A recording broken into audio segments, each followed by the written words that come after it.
Ever wondered why your credit card balance feels like it's stuck in quicksand no matter how much you pay? The culprit is often how interest is calculated. It's kind of a sneaky little process that can totally catch you off guard if you're not paying attention. Most people think interest is a monthly thing, but that's not quite right. In reality, most credit cards charge interests on a daily basis. This daily compounding is what makes balances grow so quickly and feel so impossible to pay down.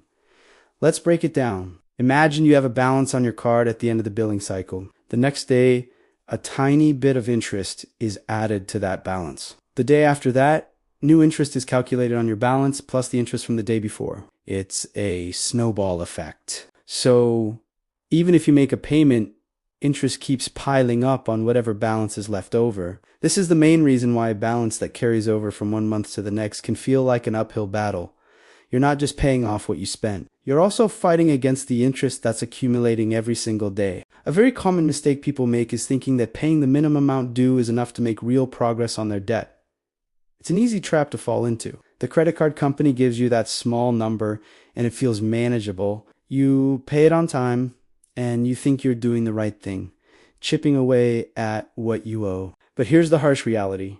That minimum payment is designed to keep you in debt for as long as possible. A huge portion of that payment often goes straight to covering the interest that is built up over the month, not to the principal of the actual amount you spent. It's like trying to bail out a boat with a teaspoon while water is still pouring in. You're working, but you're not really getting anywhere fast. Let's look at an example. Say you have a $5,000 balance on a card with a 20% annual percentage rate, or a PR.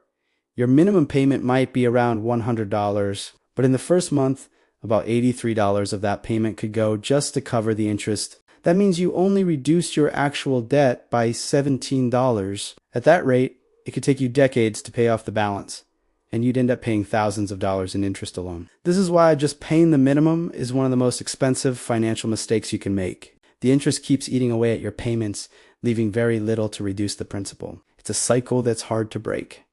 So, how do you get out of this trap? The key is to shift your mindset and your strategy. Instead of focusing on the minimum payment, successful people focus on three things: lowering their overall balances, reducing new charges, and maintaining consistency over time. The goal is to pay more than the minimum whenever possible. Every extra dollar you pay above the minimum goes directly toward reducing your principal balance. This, in turn, reduces the amount of interest you'll be charged in the future. It creates a reverse snowball effect, helping you pay off your debt faster and saving you a ton of money. Consider creating a budget to see where you can free up extra cash to put toward your credit card. Even an extra $20 or $50 a month can make a massive difference over time. Another strategy is to stop using the card for new purchases while you retrying to pay it down. This prevents the balance from growing and allows every dollar you pay to go toward eliminating the existing debt. If you have multiple cards, some people like the debt snowball method, paying off the smallest balance first for a quick win, while others prefer the debt avalanche method, tackling the card with the highest interest rate first to save the most money.